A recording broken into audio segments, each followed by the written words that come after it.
आप सभी साथियों को जय श्री श्याम। तो दोस्तों, हम राजस्थान में किसान आंदोलन का अध्ययन कर रहे हैं और इसी कड़ी में आज हम बेंगू किसान आंदोलन से संबंधित घटनाओं पर चर्चा करेंगे। इससे पहले आपने बिजोलिया किसान आंदोलन के वीडियो देख लिए होंगे और आज हम बात करेंगे बेंगू किसान आंदोलन। तो दोस्तों, बेंगू चित्तौड़ में स्थित था। बेंगू कहाँ स्थित है? चित्तौड़ में। और ये मेवाड़ रियासत का ही एक भाग था। बेंगू चित्तौड़ में स्थित है और ये बेंगू मेवाड़ रियासत के अंतर्गत ही आता था। इसी प्रकार यहाँ भी धाकड़ जाति के किसान थे। जिस प्रकार बिजोलिया में भी धाकड़ जाति के किसानों ने सर्वाधिक भाग लिया, इसी प्रकार यहाँ भी धाकड़ जाति के किसान हुआ करते थे। जिस प्रकार बिजोलिया के किसान अत्यधिक बढ़ी हुई लगान दर और लाग बाग बेगार प्रथा इनसे परेशान थे, इसी प्रकार यहाँ के किसान भी इस प्रकार की गतिविधियों से परेशान थे। इसीलिए परेशान होकर किसानों ने 1921 के मेनाल के भैरवकुंड नामक स्थान पर एकत्रित होकर आंदोलन करने का निर्णय लिया था। यहाँ के किसानों को प्रारंभ में संगठित करने वाले माणिक्यलाल वर्मा, रामनारायण चौधरी और विजय सिंह पथिक, इन तीनों ने प्रारंभ में यहाँ के किसानों को संगठित किया और पंचायतों के माध्यम से, सभाओं के माध्यम से जनजागृति फैलाने का प्रयास किया। और इस समय यहाँ के ठाकुर हुआ करते थे अनूप सिंह। इस समय यहाँ के ठाकुर कौन थे? अनूप सिंह। तो आइए दोस्तों, आज हम बेंगू किसान आंदोलन पर चर्चा करते हैं।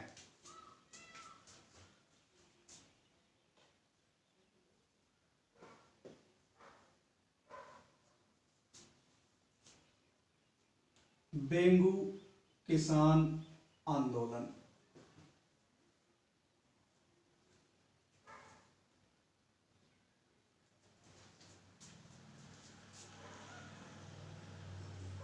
अगर हम वर्तमान में जिला की बात करें तो चित्तौड़गढ़, और रियासत की बात करें मेवाड़। इस समय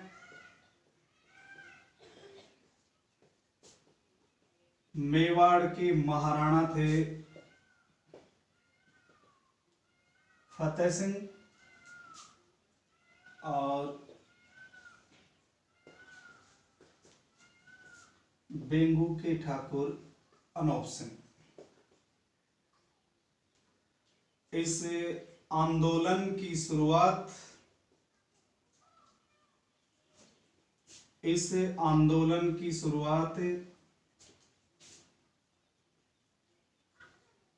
1921 में हुई। दोस्तों, इस आंदोलन की शुरुआत 1921 में हुई और बेंगू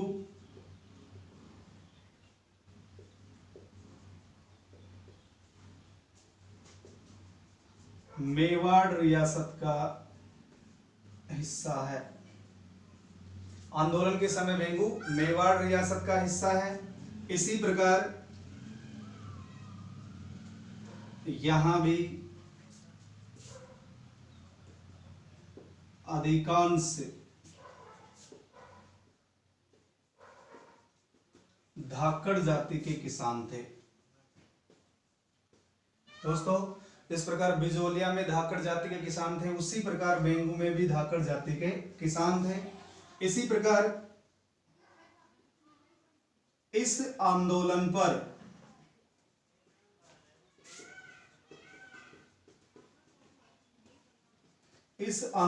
पर बिजोलिया किसान आंदोलन का प्रभाव पड़ा।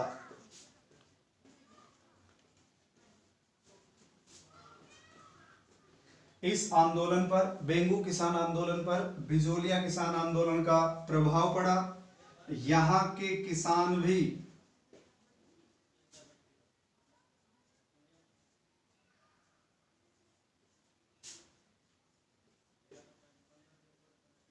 बढ़ी हुई लगान दरें,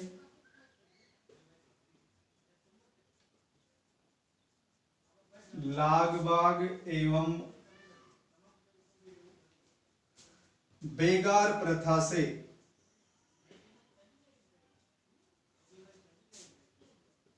मुक्त होना चाहते थे। यहाँ के किसान भी बढ़ी हुई लगान दर, लाग बाग तथा बेगार प्रथा से मुक्त होना चाहते थे। तो बेंगू जिले की बात करें, चित्तौड़गढ़, रियासत मेवाड़। इस समय मेवाड़ के महाराणा कौन थे? फतेह सिंह। और बेंगू के ठाकुर अनूप सिंह। आंदोलन की शुरुआत 1921 में हुई। बेंगू मेवाड़ रियासत का हिस्सा है। यहाँ भी अधिकांश धाकड़ जाति के किसान थे और इस आंदोलन पर बिजोलिया किसान आंदोलन का प्रभाव पड़ा। यहाँ के किसान भी बढ़ी हुई लगान दर, लाग बाग एवं बेगार प्रथा से परेशान हो चुके थे, इसीलिए उन्होंने आंदोलन करने का निर्णय लिया। एक बार इसका स्क्रीनशॉट ले लीजिए।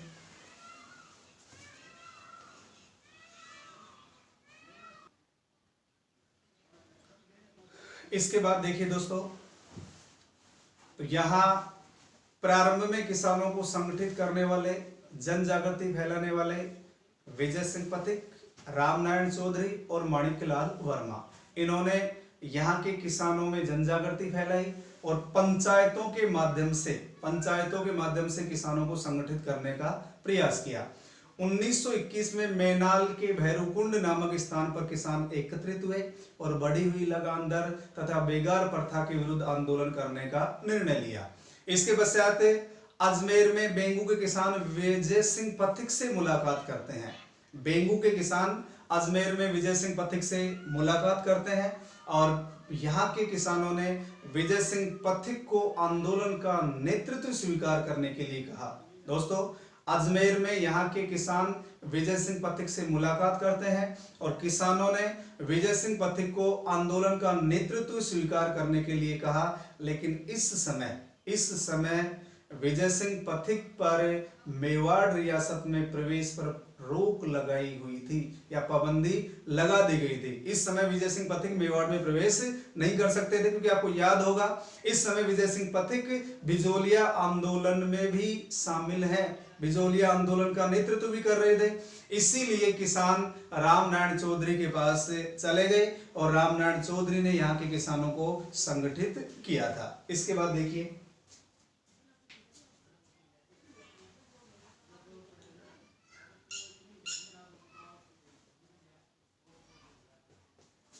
रामनारायण चौधरी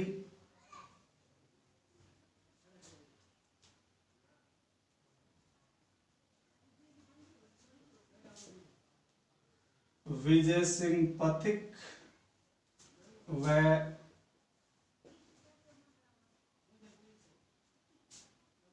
माणिक्यलाल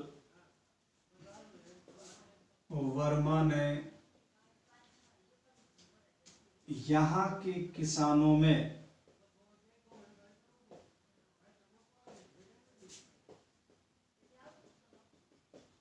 जन जागृति फैलाई। रामनारायण चौधरी, विजय सिंह पथिक और माणिक्यलाल वर्मा ने यहाँ के किसानों में जन जागृति फैलाई और इन्होंने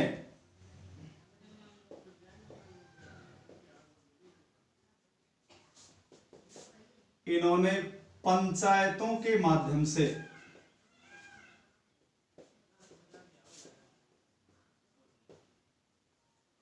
किसानों को संगठित किया। दोस्तों, पंचायतों का आयोजन करके यहाँ के किसानों को संगठित किया गया रामनारायण चौधरी, विजय सिंह पथिक और माणिक्यलाल वर्मा के द्वारा। इसके पश्चात 1921 में मैनाल के भैरवकुंड नामक स्थान पर किसान एकत्रित हुए। मैनाल के भैरवकुंड नामक स्थान पर किसान एकत्रित हुए और किसानों ने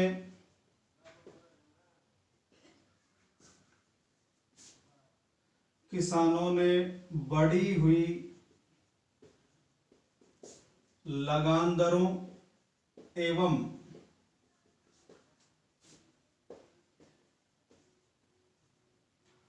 बेगार प्रथा के विरुद्ध आंदोलन करने का निर्णय लिया।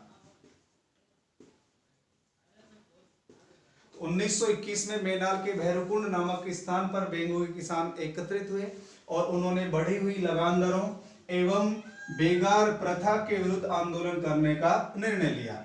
इसके पश्चात यहाँ के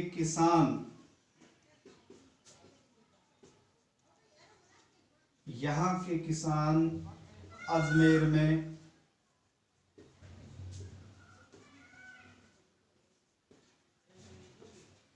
विजय सिंह पथिक से मिले।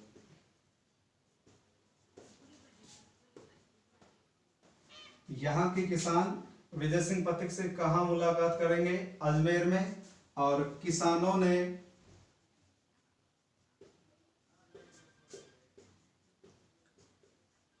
पथिक को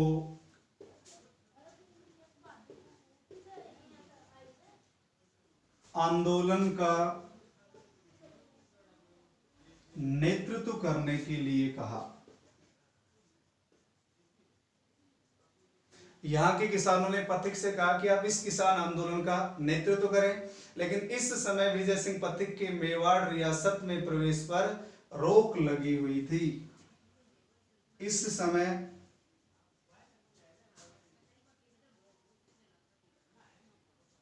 पथिक के मेवाड़ में प्रवेश पर रोक लगी हुई थी। इसीलिए किसान रामनारायण चौधरी के पास चले गए। यहाँ के किसान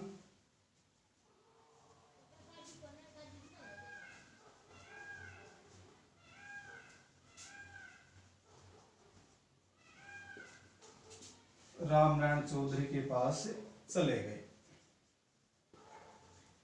तो दोस्तों ये क्लियर हो गया होगा। प्रारंभ में यहाँ के किसानों को संगठित करने वाले, पंचायतों के माध्यम से संगठित करने वाले विजय सिंह पथिक, रामनारायण चौधरी, माणिकलाल वर्मा, इन्होंने पंचायतों का गठन करके किसानों को संगठित किया। 1921 में मेनाल के भैरवकुंड नामक स्थान पर किसान एकत्रित हुए, बढ़ी हुई लगान दर, बेगार प्रथा के विरुद्ध आंदोलन करने का निर्णय लिया। यहाँ के किसान विजय सिंह पथिक से अजमेर में मुलाकात करते हैं और आंदोलन का नेतृत्व करने के लिए कहा, लेकिन इस समय विजय सिंह पथिक के मेवाड़ रियासत में प्रवेश पर रोक लगी हुई थी। इसीलिए किसान रामनारायण चौधरी के पास चले गए। एक बार इसका स्क्रीनशॉट ले लीजिए।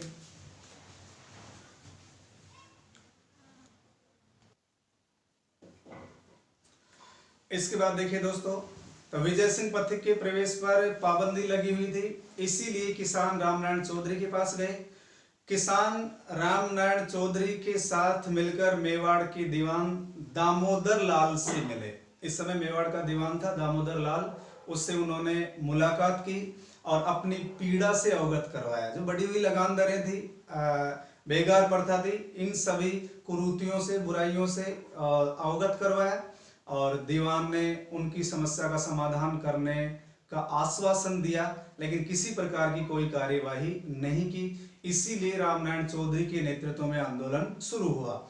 इस समय बेंगू के जो ठिकानेदार, जागीरदार कहें, वो थे राव अनूप सिंह।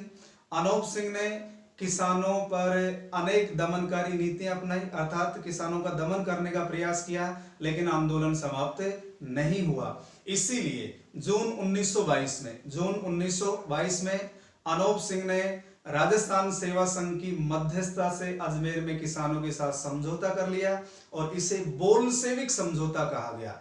जून 1922 में अनूप सिंह ने राजस्थान सेवा संघ की मध्यस्थता से किसानों के साथ समझौता किया, जिसे बोल्शेविक समझौता कहा गया। लेकिन मेवाड़ सरकार और ब्रिटिश सरकार ने इस समझौते को मानने से इनकार कर दिया। दोबारा सुनिए दोस्तों, विजय सिंह पथिक आंदोलन का नेतृत्व नहीं कर सकते थे क्योंकि मेवाड़ में प्रवेश पर पाबंदी लगी हुई थी। इसीलिए किसान और रामनारायण चौधरी मिलकर मेवाड़ के दीवान दामोदर लाल से मिलने गए। दामोदर लाल को अपनी पीड़ा से अवगत करवाया, यानी अपनी समस्याओं को बताया। उन्होंने समस्याओं को दूर करने का आश्वासन दे दिया, लेकिन किसी प्रकार की कोई कार्यवाही नहीं की। इसीलिए रामनारायण चौधरी के नेतृत्व में इस आंदोलन की शुरुआत हुई। ठाकुर राव अनूप सिंह ने किसानों का दमन करने का प्रयास किया, किसानों के विरुद्ध दमनकारी नीति अपनाई, लेकिन फिर भी आंदोलन समाप्त नहीं हुआ। इसीलिए दबाव में आकर अनूप सिंह ने जून 1922 में राजस्थान सेवा संघ की मध्यस्थता से अजमेर में किसानों के साथ समझौता किया, जिसे बोल्शेविक समझौता कहा गया। लेकिन मेवाड़ सरकार और अंग्रेजों ने इस समझौते को मानने से इनकार कर दिया। तो दोस्तों इसके बाद देखिए,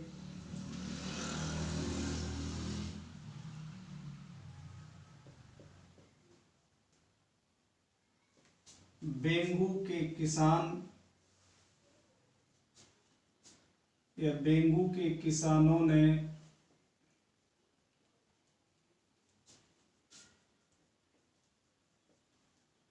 रामनारायण चौधरी के साथ मिलकर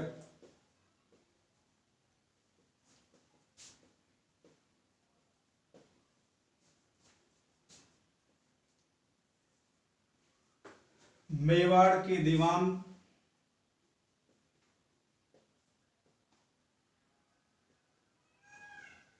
दामोदर लाल से मुलाकात की। मेवाड़ के दीवान दामोदर लाल से मुलाकात की और दामोदर लाल को किसानों ने अपनी पीड़ा सुनाई। दामोदर लाल को यहां के किसानों ने अपनी पीड़ा सुनाई, तो दामोदर लाल ने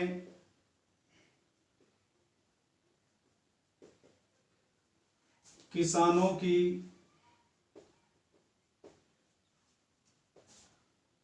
समस्याओं को दूर करने का आश्वासन दिया। दामोदर लाल ने किसानों की समस्याओं को दूर करने का आश्वासन दिया, लेकिन दामोदर लाल ने किसी भी प्रकार की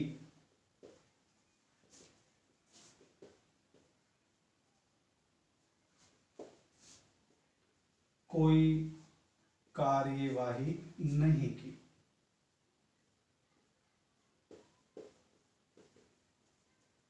किसी भी प्रकार की कोई कार्यवाही नहीं की। इसीलिए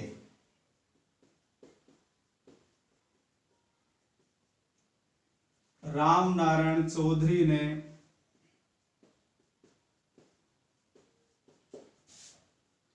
किसानों का नेतृत्व किया। दोस्तों, रामनारायण चौधरी के द्वारा किसानों का नेतृत्व किया गया और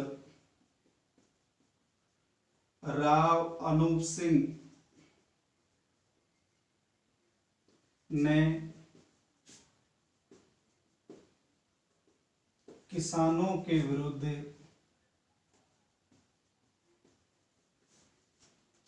दमनकारी नीतियां अपनाई। किसानों के विरुद्ध इन्होंने दमनकारी नीतियां अपनाई, लेकिन आंदोलन समाप्त नहीं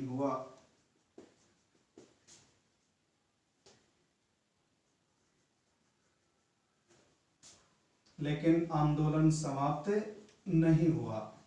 इसीलिए दबाव में आकर अनूप सिंह ने अजमेर में राजस्थान सेवा संघ की मध्यस्थता से किसानों के साथ समझौता कर लिया।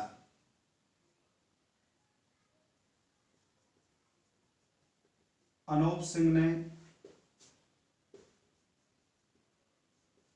राजस्थान सेवा संघ, जिसका वर्णन हम बिजोलिया किसान आंदोलन में कर चुके हैं,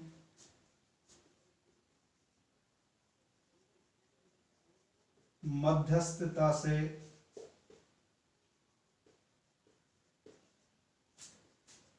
अजमेर में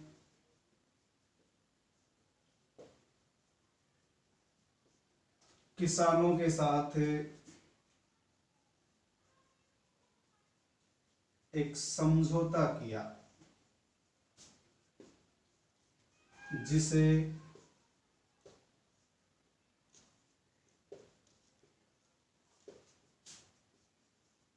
बोल्शेविक समझौता कहा गया।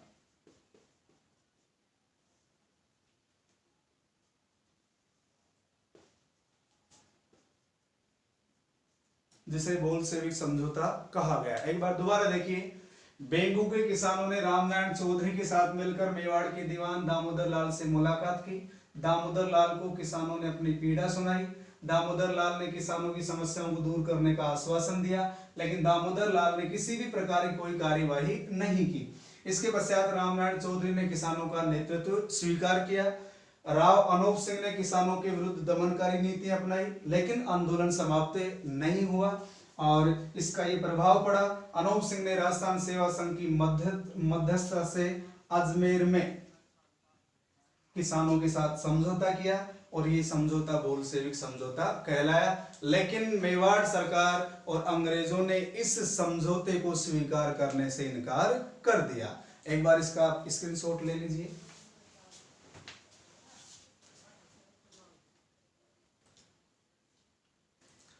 इसके बाद देखिए दोस्तों, हम अध्ययन कर रहे थे, अनूप सिंह ने समझौता कर लिया जिसे बोल्शेविक समझौता कहा गया, लेकिन मेवाड़ सरकार और अंग्रेजों ने इस समझौते को मंजूर नहीं किया, अर्थात स्वीकार नहीं किया। और 1923 में अनूप सिंह के स्थान पर मुंशी अमृतलाल को नियुक्त कर दिया गया, अर्थात अनूप सिंह को गद्दी से हटा दिया गया, मुंशी अमृतलाल को गद्दी पर बिठा दिया गया और किसानों की समस्याओं से संबंधित ट्रेंच कमीशन का गठन किया गया। किसानों की समस्याओं से संबंधित एक आयोग का गठन किया गया, ट्रेंच आयोग या ट्रेंच कमीशन। लेकिन इस कमीशन के माध्यम से किसानों की समस्याओं का समाधान नहीं हो पाया, अर्थात इसने किसी प्रकार की समस्या का समाधान नहीं किया। इसीलिए 13 जुलाई 1923 को दोस्तों, 13 जुलाई 1923 को भीलवाड़ा के गोविंदपुरा गांव में किसान एकत्रित हुए। 13 जुलाई 1923 को भीलवाड़ा के गोविंदपुरा गांव में किसान एकत्रित हुए और किसानों ने वहां से न हटने का निर्णय लिया। यद्यपि ट्रेंच और मुंशी अमृतलाल ने किसानों को यहां से हटने के लिए कहा था, यहां से वापस चले जाने के लिए कहा, लेकिन उन्होंने यहां से हटने से इनकार कर दिया। इसीलिए ट्रेंच के आदेश पर इस सभा पर गोलियां चलाई गई और इसमें दो प्रसिद्ध किसान शहीद हो गए थे। दो प्रसिद्ध किसान शहीद हो गए, रूपाजी धाकड़ और कृपाजी धाकड़। रूपाजी धाकड़ और कृपाजी धाकड़ नामक किसान शहीद हो गए। इसके बाद देखिए दोस्तों,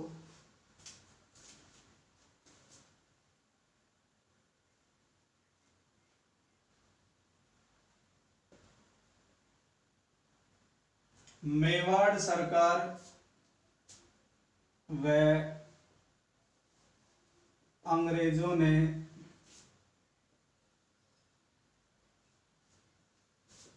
इस समझौते को स्वीकार नहीं किया।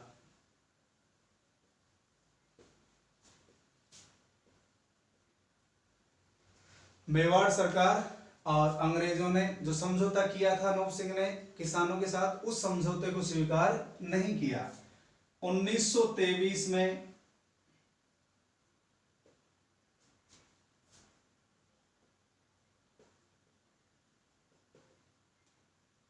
अनूप सिंह को गद्दी से हटा दिया गया।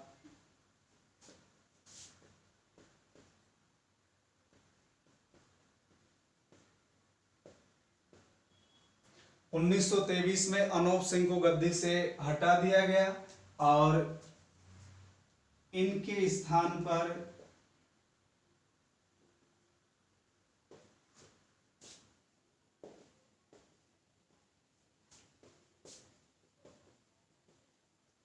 मुंशी अमृतलाल को नियुक्त किया गया। अर्थात अनूप सिंह के स्थान पर मुंशी अमृतलाल को नियुक्त कर दिया गया। इसी प्रकार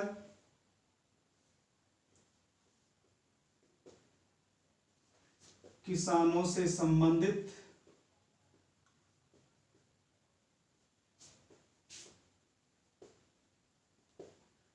समस्याओं की जांच के लिए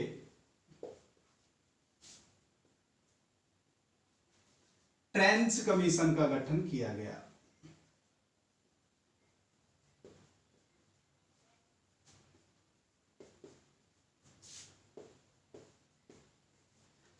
कौन से कमीशन का गठन किया गया? ट्रेंच कमीशन का गठन किया गया, लेकिन कमीशन के द्वारा किसी प्रकार की समस्याओं का समाधान नहीं किया गया। इसीलिए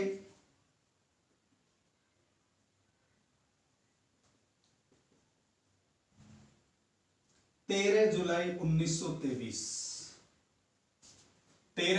1923 को किसान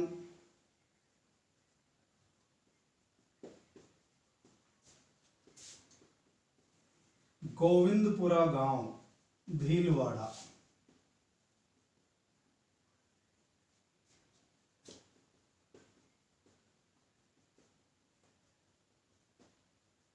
गोविंदपुरा गांव भीलवाड़ा में किसान एकत्रित हुए। ट्रेंच व अमृतलाल ने किसानों को यहां से जाने के लिए कहा, अर्थात यहां से जगह छोड़ने के लिए कहा कि आप यहां से चले जाइए, लेकिन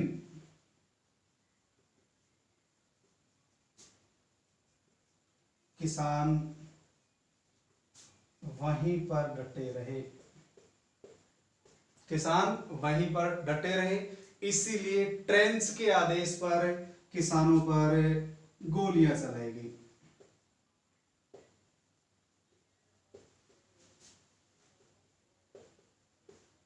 ट्रेंच के आदेश पर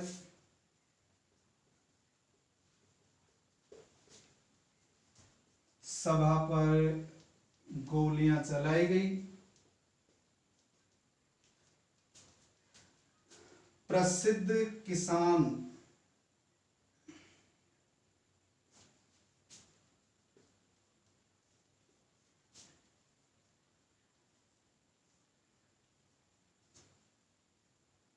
रूपाजी धाकड़ व कृपाजी धाकड़ शहीद हो गए। दोस्तों याद रखने आपको ये दो नाम, रूपाजी धाकड़ और कृपाजी धाकड़ शहीद हो गए। एक बार दोबारा देखिए, अनूप सिंह ने किसानों से जो समझौता किया बोल सेविक समझौता कहलाया, लेकिन मेवाड़ सरकार और अंग्रेजों ने समझौते को स्वीकार नहीं किया। 1923 में अनूप सिंह को गद्दी से हटा दिया गया और इनके स्थान पर मुंशी अमृतलाल को नियुक्त कर दिया गया। किसानों से संबंधित समस्याओं की जांच के लिए कमीशन का गठन किया गया था, ट्रेंच कमीशन। जुलाई या था 13 जुलाई 1923 को किसान गोविंदपुरा गांव भीलवाड़ा में संगठित हुए, एकत्रित हुए, सभा का आयोजन किया। ट्रेंच व अमृतलाल ने किसानों को यहां से जाने के लिए कहा, लेकिन किसान वहीं डटे रहे। इसीलिए ट्रेंच के आदेश पर सभा पर गोलियां चलाई गई, जिसमें प्रसिद्ध किसान रूपाजी धाकड़ और कृपाजी धाकड़ शहीद हो गए। दोस्तों एक बार इसका स्क्रीनशॉट ले लीजिए।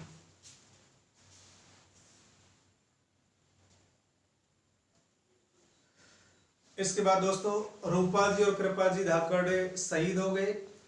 अब विजय सिंह पथिक के नेतृत्व में, यद्यपि अगर क्वेश्चन आता है कि बेंगू किसान आंदोलन का नेतृत्व किसने किया, तो इसका आंसर होगा रामनारायण चौधरी। बेंगू किसान आंदोलन का नेतृत्वकर्ता कौन थे? रामनारायण चौधरी। लेकिन इस हत्याकांड के बाद, रूपाजी और कृपाजी धाकड़ की मृत्यु के बाद, विजय सिंह पथिक ने बेंगू के किसानों के साथ मिलकर असहयोग आंदोलन चलाया, यानी असहयोग की नीति अपनाई।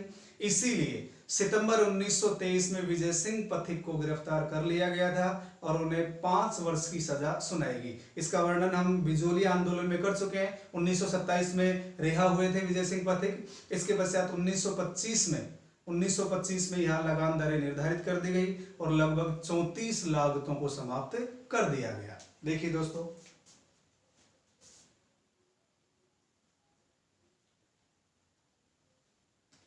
पथिक के नेतृत्व में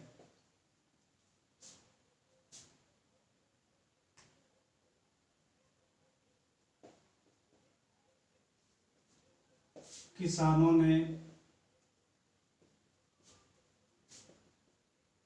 असहयोग आंदोलन शुरू कर दिया।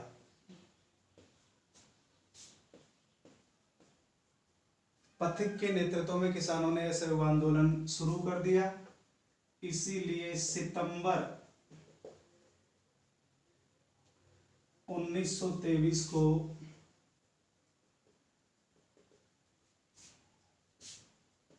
विजय सिंह पथिक को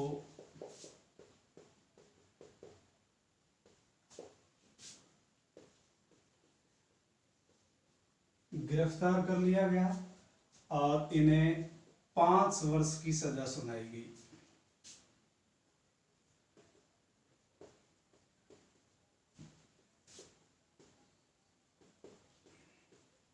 विजय सिंह पथिक को 5 वर्ष की सजा सुनाई गई।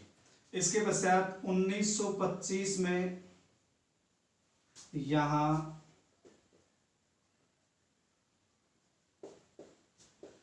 लगान दरें निर्धारित कर दी गई।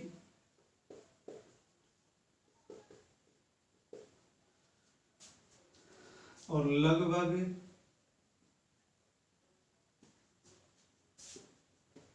34 लागतें समाप्त कर दी गई।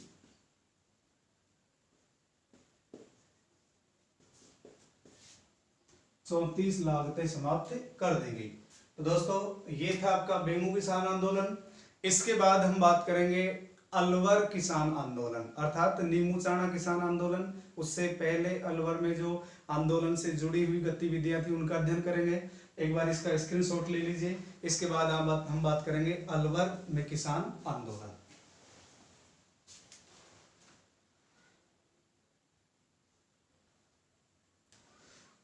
इसके बाद दोस्तों हम बात करेंगे अलवर किसान आंदोलन।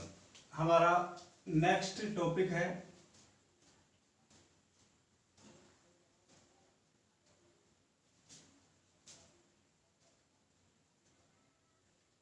अलवर किसान आंदोलन। देखिए दोस्तों, आंदोलन के समय यहाँ के शासक जयसिंह थे।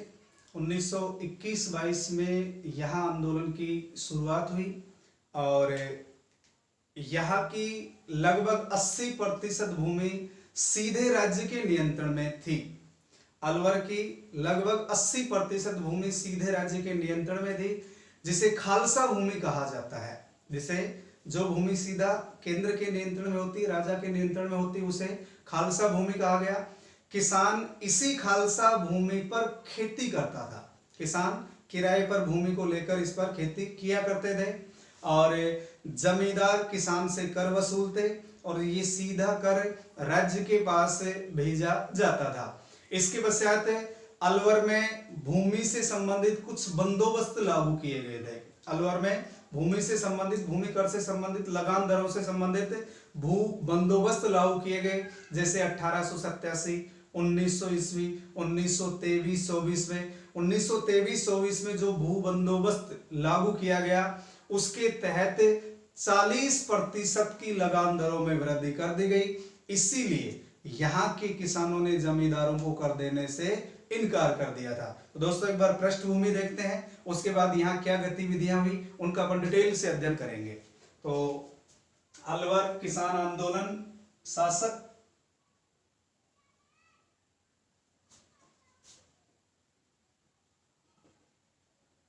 जयसिंह और आंदोलन की शुरुआत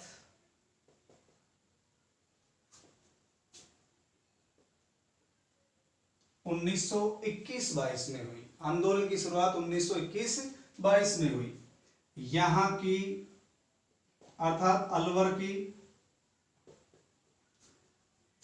80% भूमि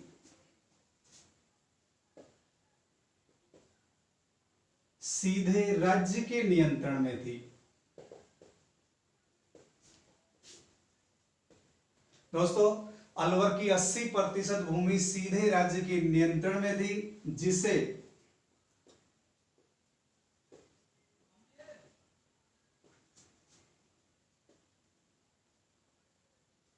खालसा भूमि कहा गया, जिसे खालसा भूमि कहा गया। किसान इसी भूमि को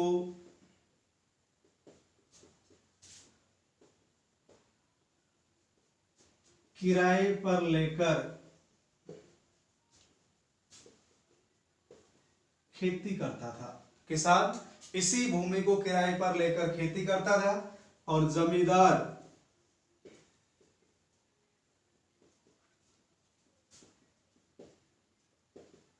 किसानों से कर वसूल करके राज्य को देता था।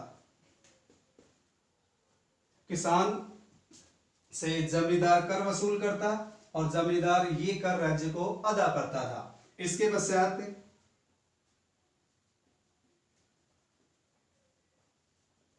अलवर में भू बंदोबस्त, अलवर में भूमि से संबंधित कुछ बंदोबस्त किया गया था। जैसे अपन अंग्रेजों के समय रैयतवाड़ी व्यवस्था, महालवाड़ी व्यवस्था और स्थायी बंदोबस्त, इस प्रकार की व्यवस्थाएं पढ़ते हैं। इसी प्रकार अलवर में भी भू बंदोबस्त किया गया। नंबर 1,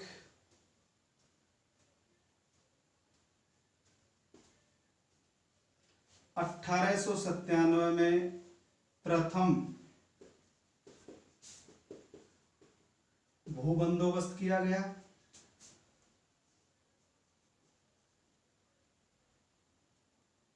1900 ईस्वी में दूसरा भू बंदोबस्त किया गया और 1923-24 में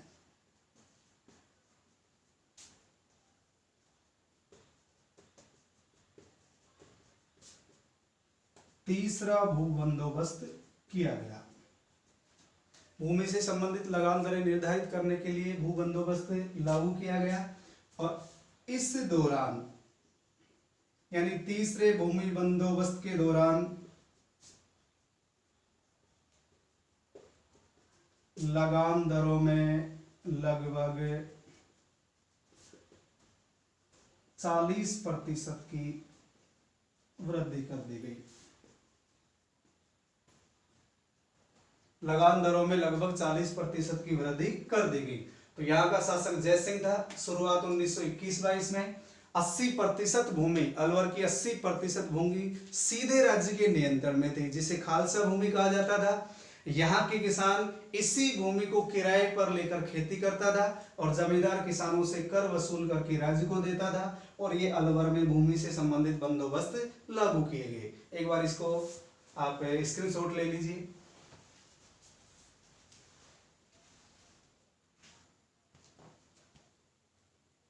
इसके बाद देखिए दोस्तों, जब 40% की वृद्धि कर दी गई तो अक्टूबर 1924 की बात है। अक्टूबर 1924 में माधो सिंह और गोविंद सिंह ने आंदोलन शुरू कर दिया, आंदोलन प्रारंभ कर दिया और इस दौरान नई लगान दरों को न अदा करने का निर्णय लिया गया और इस समय घोषणा की गई कि हम नई लगान दरों को अदा नहीं करेंगे। इसी प्रकार जनवरी 1925 में नई दिल्ली में अखिल भारतीय क्षत्रिय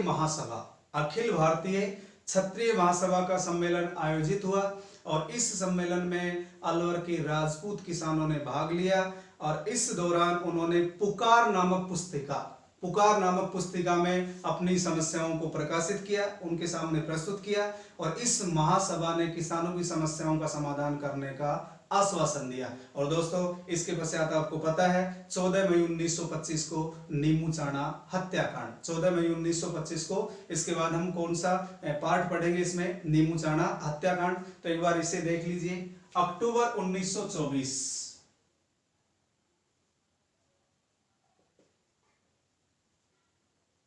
अक्टूबर 1924 को माधो सिंह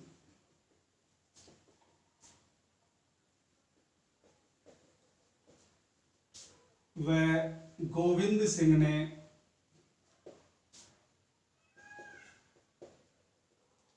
आंदोलन शुरू कर दिया।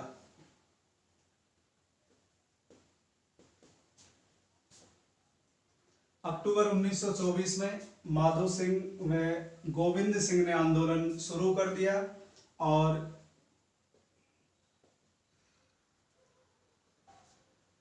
यह निर्णय लिया कि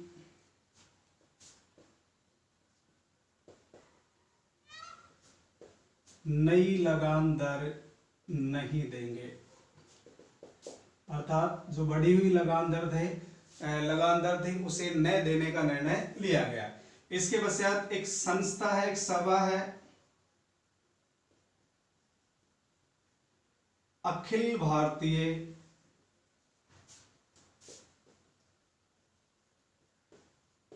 क्षत्रिय महासभा।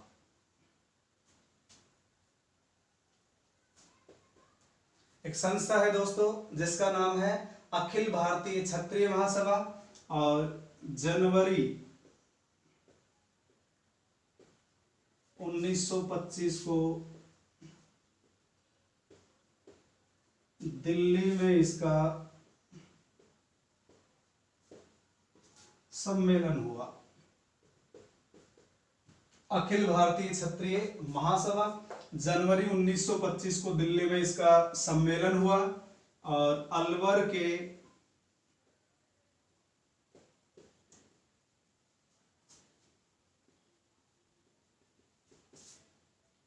राजपूत किसानों ने इसमें भाग लिया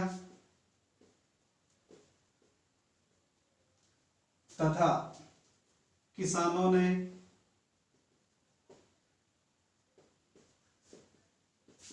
पुकार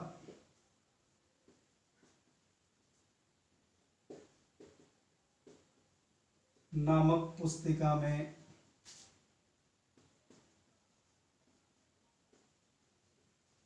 अपनी समस्याएं रखी।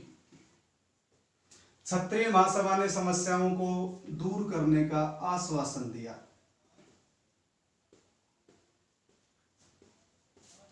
क्षत्रिय महासभा ने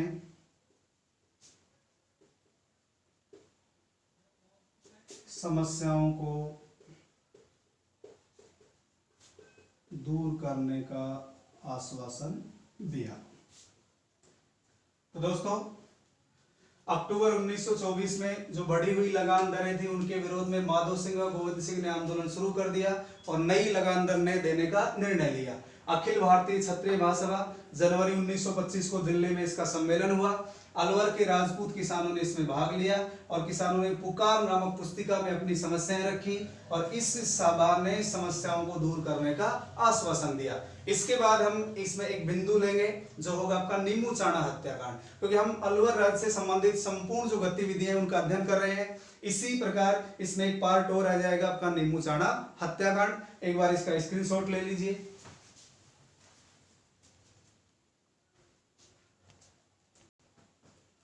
इसके बाद दोस्तों नीमूचाणा हत्याकांड 14 मई 1925 को नीमूचाणा गांव बानसूर तहसील अलवर रियासत से संबंधित है। यहाँ किसानों की सभा चल रही थी। सभा पर कमांडर छज्जू सिंह ने गोलियां चलाई, सैकड़ों किसान मारे गए। छज्जू सिंह को राजस्थान का जनरल डायर कहा जाता है। छज्जू सिंह को राजस्थान का जनरल डायर कहा जाता है। और इस हत्याकांड के बाद 31 मई 1925 को राजस्थान सेवा संघ ने तरुण राजस्थान समाचार पत्र में इस घटना को प्रकाशित किया था। गांधी जी ने यंग इंडिया समाचार पत्र में इसे डबल डायरिज्म डिस्टिल्ड अर्थात दोहरी डायरशाही कहा और इसे जलियांवाला बाग हत्याकांड से विभत्स बताया। इसी प्रकार रामनारायण चौधरी ने इसे नीमूचाणा हत्याकांड की संज्ञा दी थी। रामनारायण चौधरी ने इसे नीमूचाणा हत्याकांड की संज्ञा दी। तो देखिए दोस्तों नीमूचाणा हत्याकांड।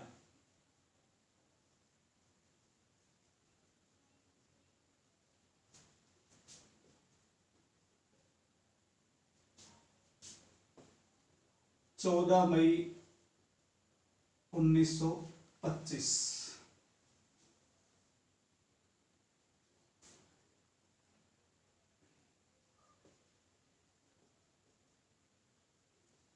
नीमूचाणा गांव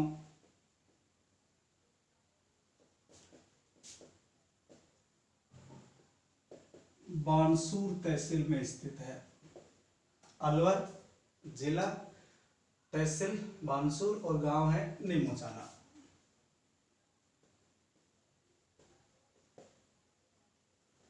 किसानों ने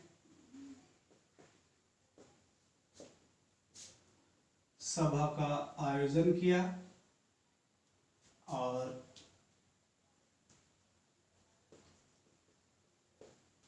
कमांडर छज्जू सिंह ने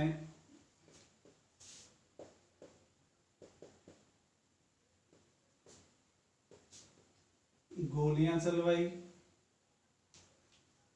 छज्जू सिंह को राजस्थान का जनरल डायर कहा जाता है।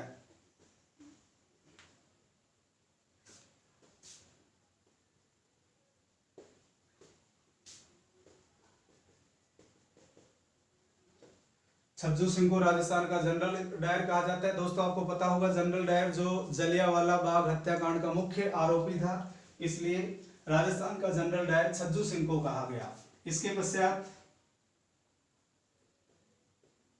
31 मई 1925 को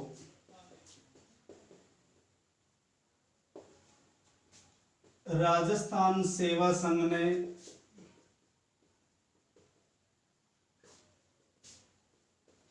तरुण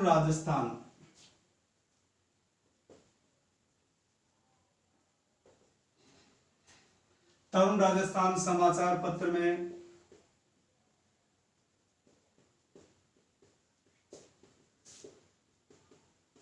इस घटना को प्रकाशित किया। इसी प्रकार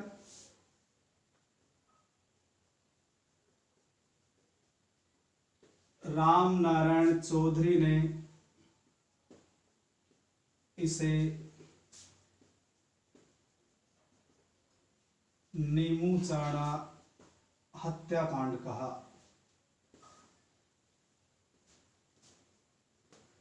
राम नारायण चौधरी ने इसे नीमूचाणा हत्याकांड कहा। इसी प्रकार गांधी जी ने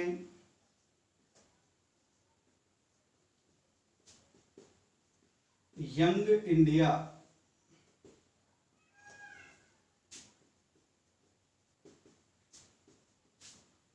समाचार पत्र में इसे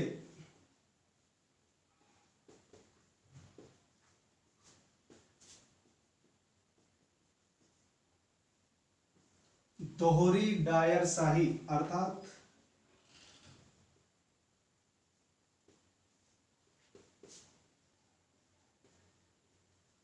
डबल डायरिज्म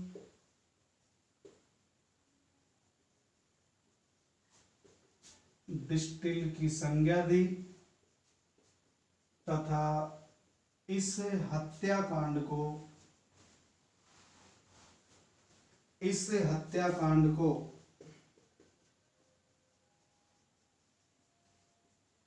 जलियांवाला बाग से भी विभत्स बताया। तो दोस्तों जलियांवाला हत्याकांड से इसकी तुलना की गई और इसी प्रकार तरुण राजस्थान समाचार पत्र में इस घटना को प्रकाशित किया गया। रामनारायण चौधरी ने इसे नीमूचाणा हत्याकांड कहा और गांधी जी ने यंग इंडिया समाचार पत्र में दोहरी डायरशाही अर्थात डबल डायरिज्म डिस्टिल तथा जलियांवाला बाग हत्याकांड से भी विभत्स बताया। एक बार इसका स्क्रीनशॉट लीजिए।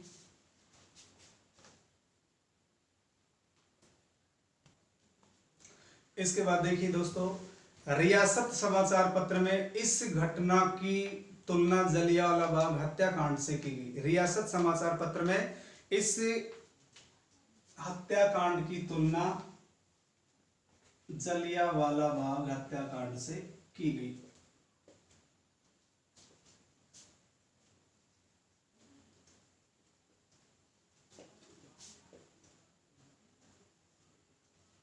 इसकी तुलना जलियांवाला बाग हत्याकांड से की गई।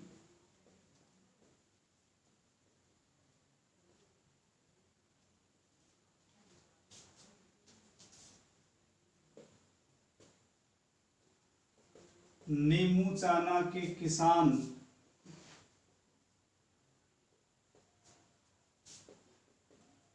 रघुनाथ की बेटी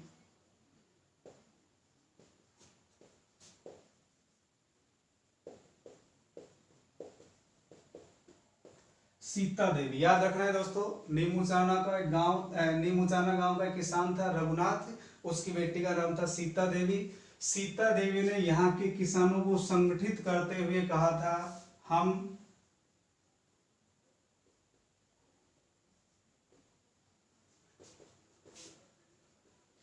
किसी भी हालात में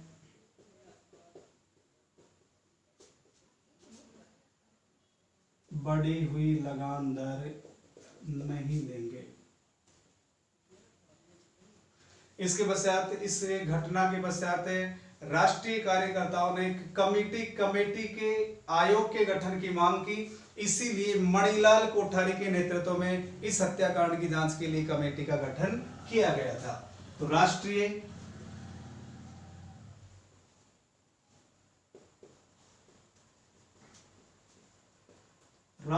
कार्यकर्ताओं ने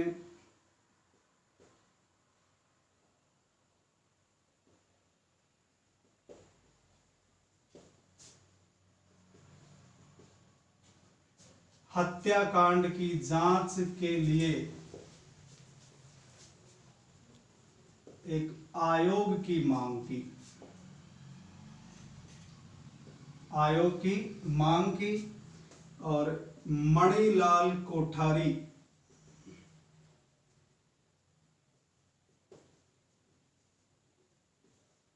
के नेतृत्व में कमेटी का गठन किया गया। दोस्तों, मणिलाल कोठारी के नेतृत्व में कमेटी का गठन किया गया और इस कमेटी का सचिव